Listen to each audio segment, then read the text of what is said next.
For a first and last book, Writing Degree Zero and Camera Lucida are timely titles. এটা একটু দেরিদার একটা অসামান্য লেখা অ্যাফোরিজমের কালেকশন।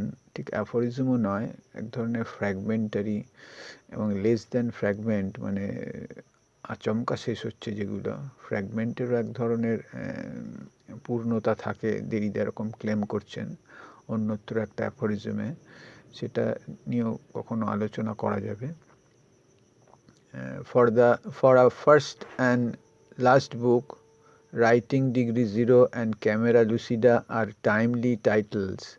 Writing Degree Zero 1953 সালে ওর প্রথম বই বার্থের, আর ক্যামেরা লুসিডা মানে অন্তিম বই, প্রায় মৃত্যুর কাছাকাছি, তারপরেই দুর্ঘটনায় মারা যান লোলা বার্থ, অকাল প্রয়াণ।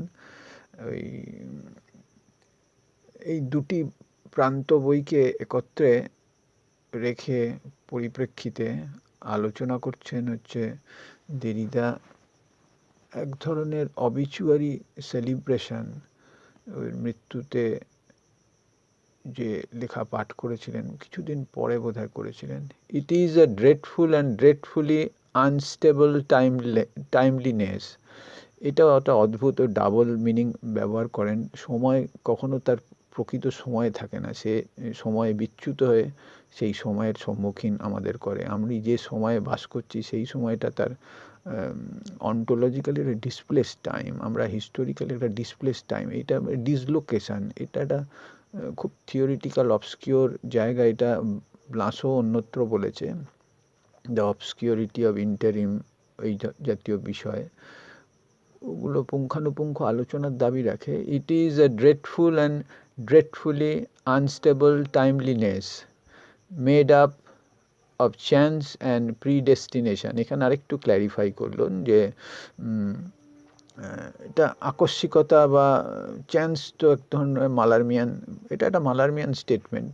মানে চান্স আর অনিবার্যতা, প্রিডেস্টিনেশন, এই দুটো থাকে আর কি, যে কোনো মহৎ কাজের মধ্যে ওটা একটা ঘটতেও পারতো। আমি আজকেও একটা পোস্ট করেছি ফেসবুকে যে মালারমে ছাড়া দেরিদা কী, দেরিদা সারা জীবন যত কিছু লিখেছে তাতে মালারমিয়ান এমন একটা theme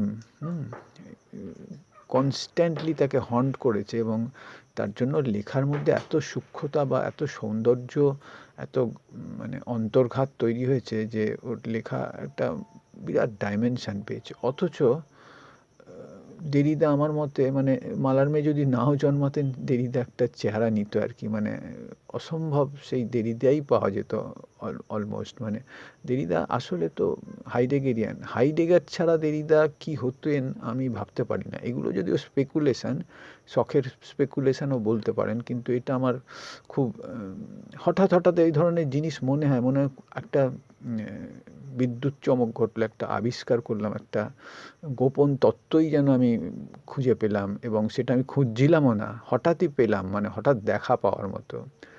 I like to think of Rolla Barthes now as I endure this sadness, that which is mine today and that which I always thought I felt in him, a sadness which was cheerful yet weary. আসলে এই সংকলনটা, মানে অ্যাফোরিজমের কালেকশনটার নাম খুব অদ্ভুত, যে deaths of Rola birth. মানে রোলা বার্থের মৃত্যু একটা হয়নি, অনেক মৃত্যু।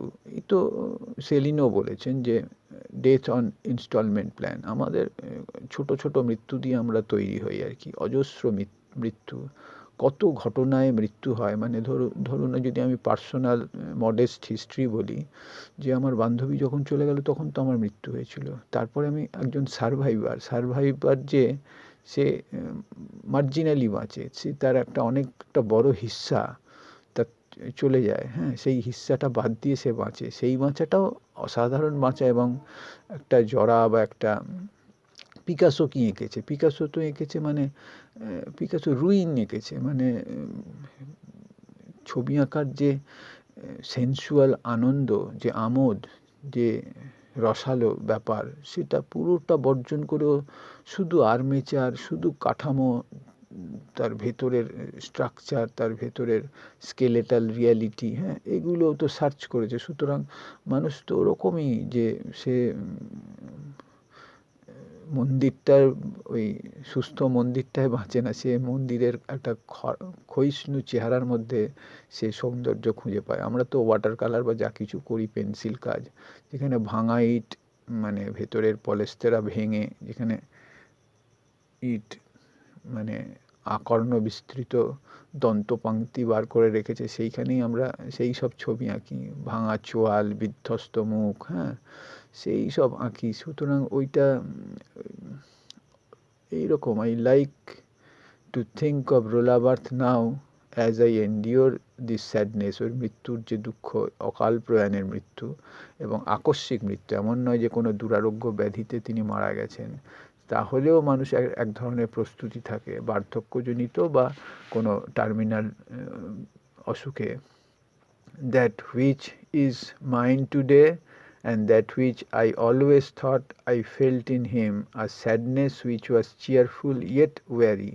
এই যে আমরা আসলে আমাদের মুখে হাসি থাকে, যে বিশেষত বয়স হলে আমরা একটা বিষণ্ণ হাসি হাসি, কারণ আমরা জানি যে সুখ যেটুকু অবশিষ্ট আছে শুধু নিজের জন্য নয়, মানুষের সঙ্গে ভাগ করে নেওয়ার বা মানুষকে সেটা ফিরিয়ে দেওয়ার জন্য সেই আমরা একটা হাসি, সেই হাসি শিশুর হাসি নয় কিন্তু বিষণ্ণ হাসি, কারণ আমরা অনেক কিছু হারিয়েছি, হারানোর দুঃখটাই ওই হাসির মধ্যে থাকে। এই দুটো জিনিসই থাকে, চিয়ারফুল ইয়েট ওয়ারি, হ্যাঁ, desperate, lonely, refined, cultivated, epicurean, so incredulous, and in the end always letting go without clinging. এইটা খুব অদ্ভুত স্টেটমেন্ট, যে in the end always letting go without clinging, মানে আমরা সে আঁকড়ে ধরার লোক নয়, সে জানে ছাড় দিতে হবে। সেটা রোলা বার্থ অন্য কনটেক্সটে বলেছেন যে আমি সবসময় তত্ত্বের একটা এক্সট্রিমে গেছি, কখনো এই কী বলে সাইন তত্ত্ব যেটা আর কি, হ্যাঁ, কখনো সাইকো অ্যানালিসিস, কখনো মার্কসিজম, হ্যাঁ, কখনো লিঙ্গুইস্টিক্স। তারপর একটা সময় শিথিল হয়ে গেছে, সেই কট্টরপন্থার একটা সময় সেই ফিডব্যাক দেয় না, মানে সেই সৃষ্টিশীলতার মধ্যে থাকে না, তখন সে আস্তে করে ঢিলে দেয়, দিয়ে ওখান থেকে নিভৃতে বেরিয়ে আসে। এটা তো পিকাসোর ক্ষেত্রেও আমরা দেখেছি। পিকাসোর ওই কিউবিজমের পিরিয়ডটায় যখন ওই ভোলার বা এদের ছবি এঁকেছে, বা বিচ্ছুরিত গিটার এঁকেছে, ভেঙে চুরে বেহালার অনেক সারফেস, অনেক তল পরিতল দিয়ে এক একটা পেন্টিং করেছেন। সেই ওই পরে মন্দ্রিয়ান ও একরকম করেছে, আরও ভেঙেছে, আরও চূর্ণ করেছে। ওই যে কিউবিজমের রুক্ষ গঠন প্রণালীর যে যুগ, তারপরেই সে লিরিক্যাল স্পেসে চলে যাচ্ছে, নমনীয় মেয়ে আঁকছে, তারপরে আবার কাঠখোট্টা চেহারা, এগুলো বারবার শিফট করে। মানুষ ক্রিয়েটিভ সৃষ্টিশীল মানুষ একটা সময় একটা জিনিসের মধ্যে তার পোটেনশিয়ালটা ভীষণভাবে পরখ করে, মানে মৃত্যু পর্যন্ত পরখ করে, তারপর সে ছাড় দেয়, দিয়ে অন্য জায়গায় চলে যায়, তার একটা স্থানান্তরণ হয়। সে refined, cultivated, epicurean, so incredulous, in the end always letting go, in the end always letting go without clinging, endless, fundamental, and yet disappointment with the essential. ওই আর কি, মানে যে টিকে থাকে সে সাইকো অ্যানালিসিস এর মানে অ্যানালিস্ট হলে সে ওটাকে ছাড়ে না, ওটাকে নিয়ে বসে থাকে, মানে ওটা নিয়ে লড়ে যায় সে শেষ অবধি। কিন্তু অনেকে আছে একটু পরখ করে তার একটা শিফট হয়ে যায়, তো সে সরে যায়, সে তো ওই প্রফেশনাল বা ওই কট্টরপন্থার মধ্যে থাকে না। সে মানে যেমন হাইডেগার অন্টোলজিস্ট, শেষের দিকে কবিতা ইত্যাদি নিয়েও চিত্রকলা নিয়ে একটা অ্যাস্থেটিক বিলাসিতার মধ্যে ঢুকেছিলেন তার ফিলোজফাইজ করতে, কারণ বিইং এন্ড টাইমে মানে ওর জীবন কর্মটা হয়ে গেছিলো সেমিনাল ওয়ার্ক, তারপর একটু তো ছাড় দিতেই হবে আর অন্যান্য স্পেস এক্সপ্লোর করতে হবে। ফলে ওই যে মানে ডিসঅ্যাপয়েন্টমেন্ট উইথ দ্য এসেনশিয়াল, এইটা বার্থ যেহেতু আসলে অনেকগুলো নিজেও বলেছেন যে আমি আমার অবস্থানটা সম্পর্কে আমি সচেতন নই, আমি মানে আমার খুব স্ট্রং কোনো হোল্ড নেই। আমি ক্রিটিক না লিঙ্গুইস্ট না ক্রিয়েটিভ লেখক, হ্যাঁ? এরকম পরিষ্কার ওর বলাও আছে। I like to think of him in spite of the sadness as of someone who in fact never renounced any pleasure. এইটা সাংঘাতিক একটা জায়গায় দেরিদা ঢুকলেন। এটাই মানে ওই লাভার্স ডিসকোর্স বা ক্যামেরা লুসিডা, মানে এই যে বলছেন উনি যে আমি দুটো বইই মাত্র মোটামুটি কনসাল্ট করছি, দুটো প্রান্ত বই, যে রাইটিং ডিগ্রি জিরো আর ক্যামেরা লুসিডা, এটা একটা অ্যাপারেন্ট কথা, ভেতরে ওই লাভার্স ডিসকোর্স ইত্যাদি থাকবেই আর কি। ওগুলো আনফরগেটেবল বই, এবং ওই বইগুলোর মধ্যে খুব পার্সোনাল টাচ এত আছে এবং এত স্যাডনেস বা সাদমা আছে, এবং বিয়োগান্তক, যেহেতু বার্থ নিজে একজন সমকামী ছিলেন এবং ভালোবাসায় এত দুঃখ পেয়েছেন। সমকামীদের এটা বিরাট সমস্যা, আমি অনেক সময় ভেবেছি। সমকামীরা এমনি প্রেমিকের থেকেও, মানে হেটারো প্রেমিকের থেকেও দুঃখী। হেটারো প্রেমিক মানে আমি বা দেবদাসেরা বা মিতিয়া, মানে দিমিত্রি কারামাজভ গ্রুসেনকাকে পেল না, তার যে দুঃখ, মানে তার দুঃখের ভায়োলেন্স আছে, অনেক কিছু আছে, দুঃখের জন্য সে অনেক এক্সট্রিমে যেতে পারে, এবং তাহলেও তাদের দুঃখের একটা সংজ্ঞা পাওয়া যায়। কিন্তু যে মানে সেই মেয়ে তোমাকে এক সময় ভালোবেসেছে বা সরে গেছে, কিন্তু যে সমকামী, তার এমন একটা মানুষকে ভালো লাগে, হয়তো পুরুষ, যদি পুরুষ সমকামী হয়, সেই মানুষটা সমকামী নয়। তুমি কিন্তু এমন একটা মেয়েকে ভালোবাসছো, হতে পারে যদি তুমি হেটারো হও, হয়তো সে লেসবিয়ান নয়। যদি লেসবিয়ান হয় একটা সমস্যা, যদি সেও হেটারো হয়, তাতে একটা একটা বায়োলজিক্যাল একটা প্রাকৃতিক অর্ডার আছে। সমকামী অপ্রাকৃতিক আমি বলছি না, কিন্তু সমকামী যেহেতু ওই যে ছেলেটার প্রতি তার আকর্ষণ হচ্ছে, সে হয়তো সেক্সুয়ালি হেটারো, ফলে মানুষ অনেক কম্প্রোমাইজ করে। আমি দেখেছি আমার বন্ধু-বান্ধব যারা সমকামী, সে তার সমকামী বন্ধুকে বিয়ে করার পর্যন্ত সুযোগ দিয়েছে অন্য মেয়েকে। সে জানে যে এ আসলে তো সমকামী নয়, আমার কামনার কাছে কোথাও ও কম্প্রোমাইজ করেছে বা কোথাও অ্যাডজাস্টমেন্ট করেছে। কখনো করুণাবশত, কখনো টেম্পটেশনের, কখনো ফিনান্সিয়াল ইন্টারেস্ট, এগুলো আমি কোনোটাই ছোট করছি না। প্রত্যেকটার মধ্যেই মানুষের সম্পর্ক, কোনো সম্পর্কই তো মানে পয়সা তো একটা অন্টোলজিক্যাল ফিচার। কোনো না কোনোভাবে ওই ইকোনমি তোমাকে সমস্ত সম্পর্কে, সমস্ত কার্যকারিতায় কন্ট্রোল করবে।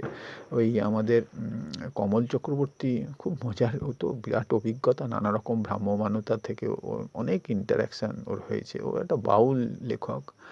ওর একটা লেখায় পড়েছিলাম, একটা সাধু বোধহয় নাগা সন্ন্যাসী, প্রায় সব নেংটি মাত্র পড়ে থাকতো, তার কিচ্ছু ছিল না, সে একদম কপর্দকহীন, তার কমণ্ডলুটাও ছিল কিনা সন্দেহ আর কি, জটাফটা ছিল হয়তো আর কি, হ্যাঁ। সে এবার কোনো দুরারোগ্য ব্যাধির জন্য তাকে অপারেশন করা হয়েছিল আর কি, সে মানে হসপিটালাইজড হয়েছিল। যখন তাকে করা হচ্ছে বা তার মৃতদেহ সৎকারের সময় কিনা জানি না, ওই তার নেংটিটা খোলার পর দেখা গেল নেংটির মধ্যে সে একটা 20 টাকার নোট গুঁজে রাখা রয়েছে। আমি এমনি মৌলালিতে সাধু সন্তকে দেখি, পীর বাবার ওখানটায়, যে এরকম একজন সাধুর ছবিও আমি দিয়েছি। অসম্ভব দৈব সৌন্দর্য সম্পন্ন একটা লোক, সারাক্ষণ দাঁড়িয়ে থাকে এবং শীত গ্রীষ্ম 12 মাস খালি গায়ে থাকে। সে একটা অদ্ভুত, এবং বাঙালি মুসলমান, একটা দিব্য পুরুষ আর কি। তাকে আমি একদিন ওপারে দেখেছি, মানে মৌলালির মাজারের ঠিক উল্টো দিকে, ওখানেও সে খুচরো পয়সা গুনছে, মানে অনেকগুলো নোট টোট ছিল। মানে এই যে মানুষ, যেহেতু টাকা দিয়ে ছাড়া কেনা যায় না কোনো রকম পরিষেবা, সে আর ওখানে তো মুসলমানরা খুব দান ধ্যান করে। ওই মাজারের সামনে যত ভিক্ষুক থাকে, মানে এই তল্লাটে বোধহয় একমাত্র ধর্মীয় স্থান যেখানে একটা ওরকম ভিক্ষুকের মানে পৌরাণিক গ্যাদারিং হয়। ওরকম গ্যাদারিংয়ের বর্ণনা তোমার পিঞ্জরে বসিয়া সুখে পাবে, যে নাতনি এরকম ভিক্ষা, এই কুষ্ঠরোগীদের মন্দির সংলগ্ন সিঁড়িতে বোধহয় অজস্র কুষ্ঠরোগী অপেক্ষা করছিল ওই বৈদ্যনাথ ধামে। সে পয়সা ছুঁড়ে দিয়েছিল, তো দিদা এত ক্ষুব্ধ হয়েছিল, দিদা তাকে ভীষণ ধমক দিচ্ছিলেন বা বকা দিচ্ছিলেন। তখন ওই কুষ্ঠরোগীরা, ভিখারিরা বলল, "না মা, কিছু ওকে বলবেন না, ও তো শিশু। আমরা কিছু ওকে দোষ দিইনি।" এত সুন্দর মরমী চিত্রায়ন করেছেন কমল কুমার।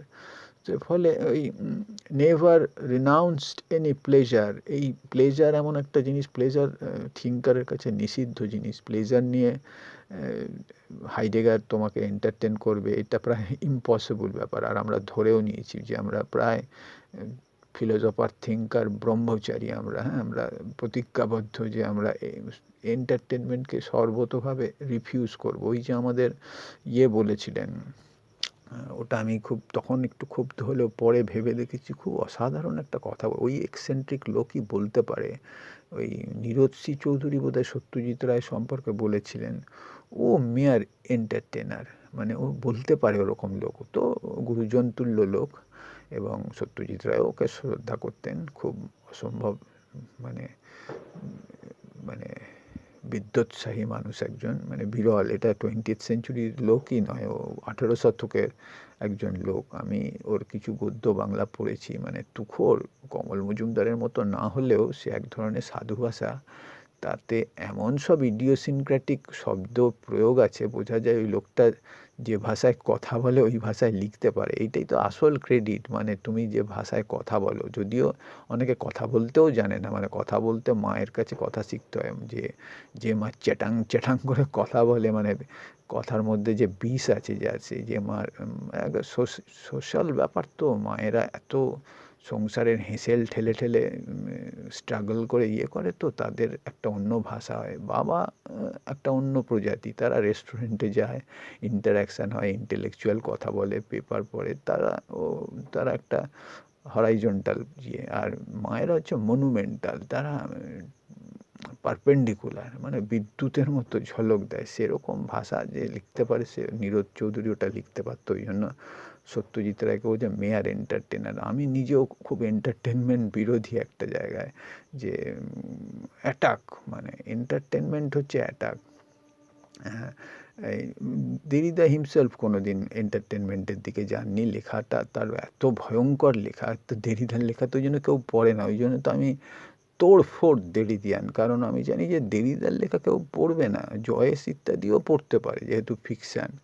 দেরিদা কোনো এন্টারটেনমেন্টের সিন নেই, মানে ভয়ঙ্কর লেখা। তুমি পড়ো না, এখনও বলো, কেউ বলুক না যে অফ গ্রামাটোলজি ইনসাইড আউট পড়েছে, পারবে না। ও জটিল ব্যাপার একদম, মানে তত্ত্বের জটিলতা বলছি না, এত খাররা লেখা, এত বিরোধী লেখা। ও ঠিক আছে। এবার as of someone who in fact never renowned any pleasure, কোনোদিনও আনন্দ বিনোদনকে প্রত্যাখ্যান করেনি, but instead treated himself to all of them. এই একটা ব্যাপার, যে নিজেকে সব কিছুতে করেছে। আর ওর তো একাধিক বই আছে, বা এটা পড়লেই তো বোঝা যায় 1955 তোমার ওই মাইথোলজিস, ওখানে এমন সব বই আছে, এমন সব প্রসঙ্গ আছে তৎকালীন মাইথোলজিক্যাল রিয়ালিটির।